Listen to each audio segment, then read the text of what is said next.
റസൂലുള്ളാഹി സ്വല്ലല്ലാഹു അലൈഹി വസല്ലമ തങ്ങൾ ഇസ്ലാമിന്റെ തുടക്ക കാലഘട്ടം ദാറുൽ അർഖമിൽ വെച്ചുകൊണ്ട് തന്നെ അനുയായികൾക്ക് രാത്രിയുടെ യാമങ്ങളിൽ ക്ലാസ് എടുത്തുകൊണ്ട് നിലകൊള്ളുമ്പോൾ ഒരു ചെറിയ കുട്ടി ആ ക്ലാസ്സിനുള്ളിലേക്ക് കയറിയിരിക്കുകയാണ്. മഹാനാകുന്ന മിസ്അബ് എന്ന ചെറുപ്പക്കാരനാണ് റളിയല്ലാഹു അൻഹു.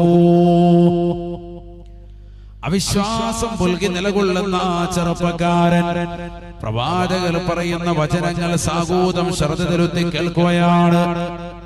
പരിശുദ്ധമായ ഖുർആനിലെ സൂറത്തുൽ അൻകബൂത്തിലെ 64-ാമത്തെ വചനമാണ്.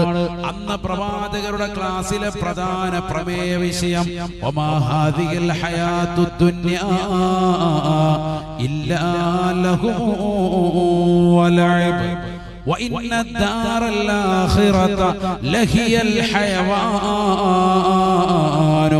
لو كانوا يعلمون. പരിശുദ്ധമായ ഖുർആനിലെ സൂറത്തുൽ അൻകബൂത്തിലെ 64-ാമത്തെ വചനം പരിശുദ്ധ പ്രവാചകർ സല്ലല്ലാഹു അലൈഹി വസല്ലമ തങ്ങൾ ദാറുൽ അർഖമിൽ വെച്ചുകൊണ്ട് അവിടെ ഒരുമിച്ച് കൂടിയ അനുയായികൾ ഓതിക്കൊണ്ട് റസൂലുള്ളാഹി ക്ലാസ് എടുക്കുകയാണ്. ദുനിയാവിനെ കുറിച്ച് കൃത്യമായി അളന്നു കുറിച്ചുകൊണ്ട് പ്രവാചകർ പറഞ്ഞു കൊടുക്കുന്നു. വമാ ഹാദിഹിൽ ഹയാത്തുദ് ദുനിയാ ഇല്ലാ ലഹു വലഇബ്. ഈ ദുനിയാവിലേതാകുന്ന ജീവിതം, ഇവിടുത്തേതാകുന്ന എല്ലാ കളിതമാശകളും ഇത് കേവലം ഭൗതികമാകുന്ന ലോകത്തെ ആസ്വാദനങ്ങൾ മാത്രമാണ്, ദുന്യവിയായ ആസ്വാദനം മാത്രമാണ്, ഇഹലോകത്തെ കളിതമാശകൾ മാത്രമാണ്. ഈ ദുനിയാവിലെ ഏതെല്ലാം വസ്തുക്കളെ എടുത്ത് നീ ചർച്ച ചെയ്താലും അതെല്ലാം ദുനിയാവിലെ കളിക്കോപ്പുകളാണ്. വഇന്ന ദാറൽ ആഖിറത ലഹിയൽ ഹയവാൻ ലൗ കാനൂ യഅലമൂൻ. തീർച്ചയായും പരലോക ജീവിതം, ആഖിറത്തെ ജീവിതമാണ് യഥാർത്ഥ ജീവിതം. ജനങ്ങളെ അറിയണേ, ഉൾക്കൊള്ളണേ. ഈ മനോഹരമായ വചനമോദിക്കൊണ്ട് അല്ലാഹുവിന്റെ റസൂൽ ക്ലാസ് എടുത്തുകൊണ്ട് നിലകൊള്ളുകയാണ്. ഈ ക്ലാസ് കേട്ടതാകുന്ന മിസ്അബ് എന്ന ചെറുപ്പക്കാരൻ അല്ലാഹുവിന്റെ റസൂലിന്റെ കൈക്ക് പിടിച്ചുകൊണ്ട് ഷഹാദത്ത് കലിമ ചൊല്ലുന്നു. അശ്ഹദു അല്ലാ ഇലാഹ ഇല്ലല്ലാഹ് വ അന്നക മുഹമ്മദുർ റസൂലുള്ളാഹ്. ആരാധനക്ക് അർഹൻ അല്ലാഹു അല്ലാതെ മറ്റാരുമില്ല. തീർച്ചയായും ഓ നബിയേ, തങ്ങൾ അല്ലാഹുവിന്റെ ദൂതനാണ്, പ്രവാചകനാണ്. ഞാനിതാ സാക്ഷ്യം വെക്കുന്നു എന്ന് പറഞ്ഞ് പ്രവാചകന്റെ കരം പിടിച്ച് മുസ്ലിമായതാകുന്ന മിസ്അബ് രഹസ്യമായി ഇബാദത്തുമായി മുന്നോട്ട് പോകവേ ഒരാൾ ഒറ്റുകയാണ് ശത്രുക്കളോട് പറഞ്ഞു കൊടുക്കുന്നു. നിങ്ങളുടെ കൂട്ടത്തിൽപ്പെട്ടതാകുന്ന മിസ്അബ് എന്ന ചെറുപ്പക്കാരൻ ധനാഢ്യനായ മനുഷ്യനാണ്, ധനാഢ്യനായ മനുഷ്യനാണ്, വലിയ ധനികരുടെ കുടുംബത്തിൽ പിറന്ന മനുഷ്യനാണ്, എല്ലാ ദിവസവും പുതുവസ്ത്രം അണിഞ്ഞുകൊണ്ട് നടന്ന മനുഷ്യനാണ്, എല്ലാ ദിവസവും മനോഹരമായ പാദരക്ഷകൾ ധരിച്ചു നടന്നവനാണ്, ഏറ്റവും മുന്തിനം വാഹനത്തിൽ മുന്തിനം ഭക്ഷണം കഴിച്ച് മനോഹരമായ കുടിനീരുകൾ കുടിച്ച് നല്ല വസ്ത്രം ധരിച്ചുകൊണ്ട് നടന്നതായ മനുഷ്യനാണ്. കാണാൻ വലിയ ഗ്ലാമറുള്ള മിസ്അബ് റളിയല്ലാഹു അൻഹു. ആ മിസ്അബ് റളിയല്ലാഹു അൻഹു വീണ്ടും ദുനിയാവിനോടുള്ള പരിത്യാഗം തുടങ്ങുകയാണ്. പരിശുദ്ധ ഖുർആനിലെ മനോഹരമായ സൂറത്തുൽ അൻകബൂത്തിലെ ദുനിയാവിനോടുള്ള പരിത്യാഗത്തിന്റെ വചനം കേട്ടപ്പോ ദുനിയാവിനോട് വെറുപ്പാണ്, ആഖിറത്തെ കരഗതമാക്കാൻ ഇറങ്ങിയിരിക്കുകയാണ്. വഇന്ന ദാറൽ ആഖിറത ലഹിയൽ ഹയവാൻ ലൗ കാനൂ യഅലമൂൻ. പരിശുദ്ധമായ ഖുർആനിലെ സൂറത്തുൽ അൻകബൂത്തിലെ 64-ാമത്തെ വചനം കേട്ടുകൊണ്ട് ഇസ്ലാമിലേക്ക് കടന്നു വന്നതായ മിസ്അബ് ജീവിതകാലം അത്രയും പരിപൂർണമായി സംശുദ്ധ ചെലുത്തുകയാണ്. പരിപരുത്ത വസ്ത്രം ധരിച്ചുകൊണ്ട് നിലകൊള്ളുകയാണ്. പിന്നീട് നല്ല വസ്ത്രം ബഹുമാനപ്പെട്ടവർ മരണം വരെ ധരിച്ചിട്ടില്ല. എല്ലാ ദുന്യവിയായ ആസ്വാദനങ്ങൾ ബഹുമാനപ്പെട്ടവർ ഉപേക്ഷിക്കുകയാണ്. മുന്തിനം വാഹനങ്ങൾ ഉപേക്ഷിക്കുകയാണ്, മുന്തിനം ഭക്ഷണങ്ങൾ ഉപേക്ഷിക്കുകയാണ്, മുന്തിനം കുടിനീരുകളെ ഉപേക്ഷിക്കുകയാണ്, മുന്തിനം കടക്കകളെ ഉപേക്ഷിക്കുകയാണ്, പാദരക്ഷകൾ മുന്തിനം ഉപേക്ഷിക്കുകയാണ്, മുന്തിനം ഉടയാടകൾ ഉപേക്ഷിക്കുകയാണ്. എല്ലാ കൂടിയ വസ്ത്രധാരണങ്ങളും പരിപൂർണമായി ഒഴിവാക്കുകയാണ്. അല്ലാഹുവിലേക്ക് തന്റെ ഹൃദയത്തെ ബന്ധപ്പെടുത്തിക്കൊണ്ട് മിസ്അബ് ഉമൈർ റളിയല്ലാഹു റളിയല്ലാഹു അൻഹു നിലകൊള്ളുകയാണ്. അല്ലാ ചെറുപ്പക്കാരാ, പഠിച്ചു വെക്കേണ്ട പാഠമാണ്. കേവലം 5000-നും 10000-നും വാപ്പയുടെ പ്രായമുള്ളവരെ കൊന്നുകളയാൻ ഇറങ്ങിത്തിരിക്കുന്ന കൊട്ടേഷ സംഘത്തിലെ പ്രിയപ്പെട്ട ചെറുപ്പക്കാർക്ക് ഏറ്റവും വലിയ പഠനമാണ് മക്കയിലെ പ്രവാചകരുടെ ജീവിത കാലഘട്ടത്തിൽ തന്നെ മുത്തുനബിയുടെ കരം പിടിച്ചുകൊണ്ട് ഭൗതിക ലോക ആഡംബരാസ്വാദനങ്ങൾ മുഴുകി ജീവിച്ച ഒരു ചെറുപ്പക്കാരൻ അതെല്ലാം ഉപേക്ഷിച്ച് കാറ്റിൽ പറത്തി ദീനിലേക്ക് പരിപൂർണമായി മടങ്ങി സംശുദ്ധമാക്കപ്പെട്ട ജീവിതം നയിക്കുകയാണ്. അല്ലാഹുവിന്റെ റസൂൽ സല്ലല്ലാഹു അലൈഹി വസല്ലമ തങ്ങളെ കൊണ്ട് വിശ്വസിച്ചതാകുന്ന മിസ്അബ് ഒരുപാട് പ്രയാസങ്ങൾ നേരിടുകയാണ്.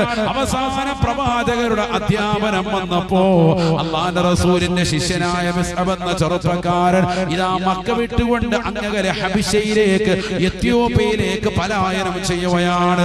ഇന്നുള്ള യാത്ര പോലെയല്ല അന്ന് പരിശുദ്ധമാക്കപ്പെട്ട മക്കയിൽ നിന്ന് എത്യോപ്യയിലേക്ക് പലായനം ചെയ്യൽ വളരെ ദുർഘടമാണ്, പ്രയാസമാണ്. എല്ലാ പ്രയാസകരമാകുന്ന പാതകൾ താണ്ടി എത്യോപ്യയിലെത്തി അവിടെയുള്ള ജനങ്ങൾക്ക് ദീനീ ബോധനം കൊടുത്ത് അവസാന നബി തങ്ങളുടെ കൽപ്പന പ്രകാരം മക്കയിലേക്ക് തിരിച്ചു വന്ന് അവിടെ നിന്ന് വീണ്ടും മദീനയിലേക്ക് ഹിജ്റ പോവുകയാണ്. സർവ്വതും വെടിഞ്ഞുകൊണ്ട് പോവുകയാണ്. കുടുംബമില്ല, നാട്ടുകാരില്ല, വീട്ടുകാരില്ല, ബന്ധുക്കളില്ല, പുത്രകളത്താദികളില്ല. സാമ്പത്തികമാകുന്ന എല്ലാ അടിത്തറകളും പരിശുദ്ധമായ ഇസ്ലാമിന് വേണ്ടി സമർപ്പിച്ച് തന്റെ എല്ലാ പ്രൗഢികളും മാറ്റിവെച്ചുകൊണ്ട് പരിപരുത്ത വസ്ത്രം ധരിച്ചുകൊണ്ട് മദീന പുൽകുകയാണ്.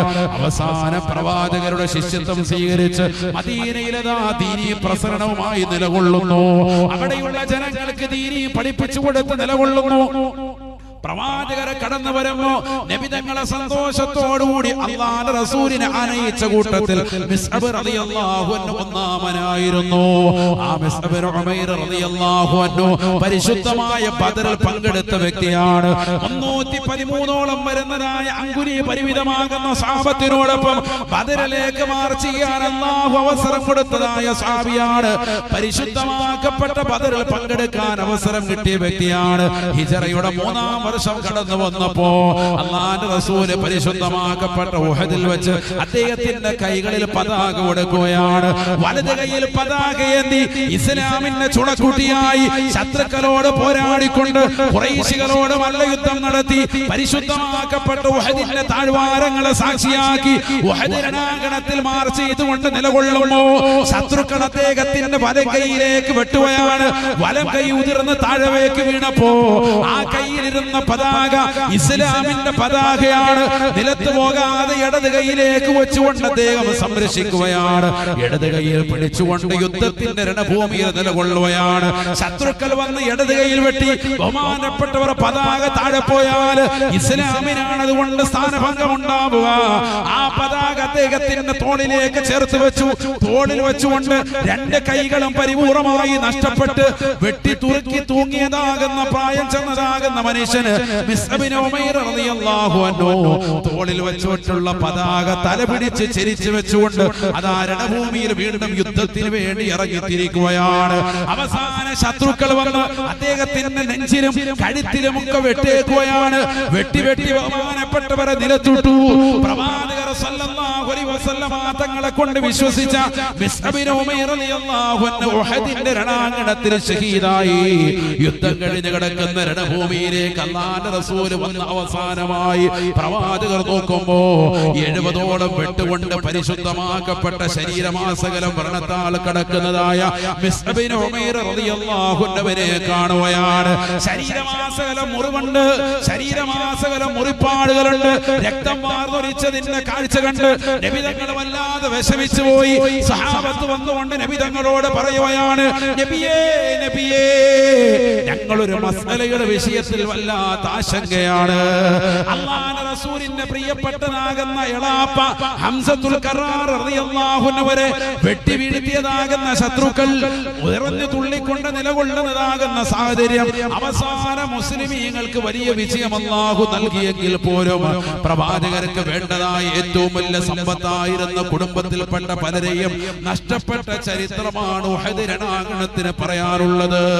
ബഹുമാനപ്പെട്ട മിസ്അബ് ഉമൈർ റളിയല്ലാഹു അൻഹു ജനാസയുടെ വിഷയത്തിൽ അനുയായികൾ വന്നുകൊണ്ട് സങ്കടം പറയുകയാണ് നബിയേ, മിസ്അബിന്റെ തലയിലേക്ക് ജനാസയുടെ തുണി കൊണ്ടുവന്നിട്ടാൽ ആ കഫൻ തുണി കൊണ്ട് അദ്ദേഹത്തിന്റെ തലയിലിട്ടാൽ കാല് വെളിവാകും റസൂലേ.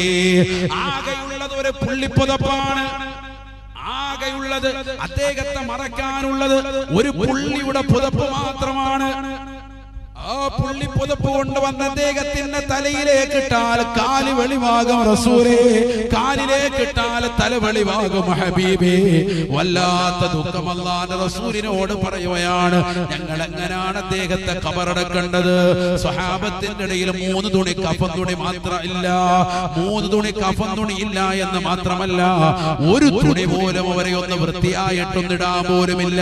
അല്ലാഹുവിന്റെ റസൂല് പറയുകയാണ്, നിങ്ങൾ എന്നെ മിസ്അബിനെ ഖബറടക്കേണ്ടത് അദ്ദേഹത്തിന്റെ തലഭാഗത്തേക്ക് തുണിയിട്ട് മൂടുകയും അദ്ദേഹത്തിന്റെ കാൽഭാഗത്ത് പുല്ല് വെച്ചുകൊണ്ട് മരുഭൂമിയിലെ പുല്ല് വെട്ടിയെടുത്തിട്ട് കാലിൽ വെച്ച് കെട്ടിയിട്ട് മറവാടണേ എന്ന് ഹബീബ് മുഹമ്മദ് മുസ്തഫ. പരിശുദ്ധമാക്കപ്പെട്ടതാകുന്ന ഉഹദിന്റെ രണഭൂമിയിൽ സ്വഹാബത്ത് കൊണ്ടുവന്ന് ഖബറടക്കുമ്പോ നബി തങ്ങൾ പൊട്ടിക്കരഞ്ഞുകൊണ്ട് പറയുകയാണ്, സഹാബാ സഹാബാ ലഖദ് റഅയ്തുഹു ബൈന അബവൈന ബിഅത്അമി ത്വആമി വശറാബ്. എന്റെ കണ്ണുകൊണ്ട് ഞാൻ നേർക്ക് നേരെ കണ്ടതാണ്. അദ്ദേഹം അദ്ദേഹത്തിന്റെ മാതാപിതാക്കൾക്കിടയിൽ മനോഹരമായ ഭക്ഷണം കഴിച്ചുകൊണ്ട്, മാന്യമായ കുടിനീര് കുടിച്ചുകൊണ്ടും, വലിയ വസ്ത്രം ധരിച്ചുകൊണ്ട്, വലിയ ആഭരണങ്ങൾ ധരിച്ചുകൊണ്ട്, മനോഹരമായ ജീവിതം നയിച്ചുകൊണ്ട് നിലകൊണ്ടതാകുന്ന ഒരു കാലഘട്ടം എന്റെ കൺമുന്നിൽ ഞാൻ ഇപ്പോൾ കാണുന്നു. സഹാബ, നിങ്ങൾ ഈ കാണുന്ന ഒരവസ്ഥയിലേക്ക് അദ്ദേഹം എത്താനുള്ള കാരണമെന്നറിയുമോ? ഹുബ്ബുല്ലാഹി വറസൂലിഹി, അല്ലാഹുവിനോടും അവന്റെ റസൂലിനോടുമുള്ള ഇഷ്ടമാണ് എന്ന് ഹബീബ് മുഹമ്മദ് മുസ്തഫ. ദുനിയാവിനോടുള്ള പരിത്യാഗം എന്ന് റസൂലുള്ളാഹിയോടുള്ള മഹബ്ബത്ത് ഹൃദയത്തിൽ കടന്നുകൂടിയ ചെറുപ്പക്കാരൻ ദുനിയാവ് പരിപൂർണമായി ഉപേക്ഷിച്ച് നബിയുടെ കൈക്ക് പിടിച്ച് ഷഹാദത്ത് കലിമ ചൊല്ലി ആ പ്രവാചകരോടൊപ്പം പ്രതിസന്ധി ഘട്ടങ്ങളിൽ അടിയുറച്ചു നിന്ന് അവസാനം മക്കയിൽ നിന്ന് എത്യോപ്യയിലേക്ക് ഹിജറ പോയി. എത്യോപ്യയിൽ നിന്ന് തിരിച്ച് പ്രവാചകർ പറഞ്ഞപ്പോൾ വിളിച്ചപ്പോൾ വന്നു. മദീനയിലേക്ക് പോയി അവിടെയുള്ള ജനങ്ങൾക്ക് ഹിജറ ചെയ്തുകൊണ്ട് പരിശുദ്ധമായ ദീൻ പഠിപ്പിച്ചു കൊടുത്തു. അവസാനം ബദറിൽ പങ്കെടുത്തു. ഉഹദിൽ വെച്ചുകൊണ്ട് പരിശുദ്ധമായ ഇസ്ലാമിന് വേണ്ടി രക്തസാക്ഷിത്വം വരിച്ചു. ഒരു കാലഘട്ടത്തിൽ വസ്ത്രം കണ്ട് ശരീരം മൂടിയ മനുഷ്യൻ, അതും ഏറ്റവും മുന്തിനം വസ്ത്രം ധരിച്ചുകൊണ്ട് നടന്ന മനുഷ്യൻ, ഏറ്റവും മനോഹരമായ ഭക്ഷണം കഴിച്ചുകൊണ്ട് നടന്ന മനുഷ്യൻ, അവസാനം കുടിക്കാനില്ല, കഴിക്കാനില്ല, മാന്യമായ വസ്ത്രം പോലും ധരിക്കാനില്ല. വെട്ടുകൊണ്ട് രണഭൂമിയിൽ കിടക്കുമ്പോ കഫൻ തുണി പോലുമില്ല. തലയിലേക്ക് ഇട്ടാൽ കാല് വെളിവാവുകയാണ്, കാലൊന്ന് മൂടിയാൽ തല വെളിവാവുകയാണ്. അവസാന തലയിലേക്ക് തുണി കൊണ്ട് മൂടി കാലിന്റെ ഭാഗത്ത് വാറ്റി പുല്ല് കൊണ്ടുവന്ന് വെച്ച് കെട്ടിയിട്ട് ഖബറടക്കിയതാകുന്ന സ്വഹാബിയാണ് മിസ്അബിൻ ഉമൈർ റളിയല്ലാഹു അൻഹു. കണ്ണൂരിലുള്ള കാഞ്ഞിരത്തോടുള്ള പ്രിയപ്പെട്ട ഉമ്മ, പ്രിയപ്പെട്ട വാപ്പ, നമ്മുടെ മക്കൾക്ക് ഈ രീതിയിൽ പ്രവാചകരോടുള്ള സ്നേഹം കൊടുക്കാൻ ഈ കാലം അത്രയും നമുക്ക് സാധിച്ചിട്ടുണ്ടോ?